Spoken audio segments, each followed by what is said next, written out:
আজকে আমি তোমাদের সামনে আলোচনা করব West Bengal police constable, West Bengal sub inspector এবং কলকাতা পুলিশের যে কনস্টেবল পরীক্ষা প্রিলিমিনারি সেগুলোর কয়েকটা টেন্টেটিভ ডেট পাওয়া গেছে। এই ডেটগুলো নিয়ে আজকে আমি তোমাদের সামনে আলোচনা করব, তাই ভিডিওটি না কেটে পুরোপুরিভাবে পুরো ভিডিওটা একেবারে দেখতে থাকুন।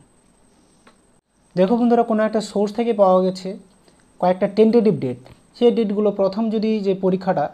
প্রথম পরীক্ষাটার কথা বলি, কলকাতা পুলিশ প্রিলিমিনারি এক্সাম। এই পরীক্ষাটা কিন্তু প্রথমে হওয়ার সম্ভাবনা আছে এবং কোনো সোর্স থেকে পাওয়া গেছে যে এই পরীক্ষাটা প্রথমে হওয়ার সম্ভাবনা আছে এবং এই পরীক্ষাটা অনুষ্ঠিত হতে পারে 18/8/2024 তারিখে, আগস্ট মাসের 18 তারিখ 2024 সাল। কলকাতা পুলিশের প্রিলিমিনারি এক্সাম হওয়ার সম্ভাবনা আছে। আচ্ছা, নাম্বার 1 গেল। এবার নাম্বার 2, যে সেকেন্ডে যেই এক্সামটা হতে পারে সেটা হচ্ছে West Bengal police sub inspector.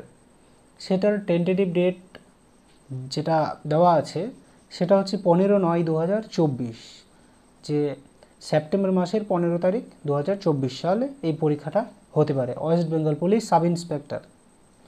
Number 3তে যেটা টেন্টেটিভ ডেট আছে যে পরীক্ষাটা, সেটা হচ্ছে ওয়েস্ট বেঙ্গল পুলিশ কনস্টেবল। আচ্ছা, সেটা টেন্টেটিভ ডেট হচ্ছে 22/9/2024। 22/9/2024 তারিখে এই পরীক্ষাটা অনুষ্ঠিত হতে পারে।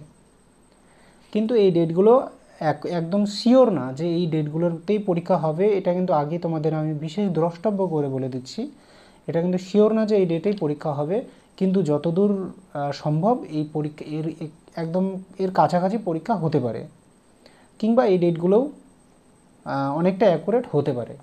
এটা ছিল টেন্টেটিভ কথার মানে হচ্ছে সম্ভাব্য হতে পারে। তো তাই আজকে আমার ভিডিওর উদ্দেশ্য এটাই বলার ছিল, যারা যারা তোমরা প্রিপারেশন করছো তোমরা এই ডেটগুলো নিয়ে এগোতে পারো, আশা করি অনেকটাই তোমাদের কাজে লাগবে। তো আজকে আমার ভিডিওর এটাই উদ্দেশ্য ছিল। ধন্যবাদ। আবার যে কোনো রকমের এডুকেশনাল রিলেটেড কোনো ভিডিও পাওয়ার জন্য আমার চ্যানেলকে সাবস্ক্রাইব করে দিও।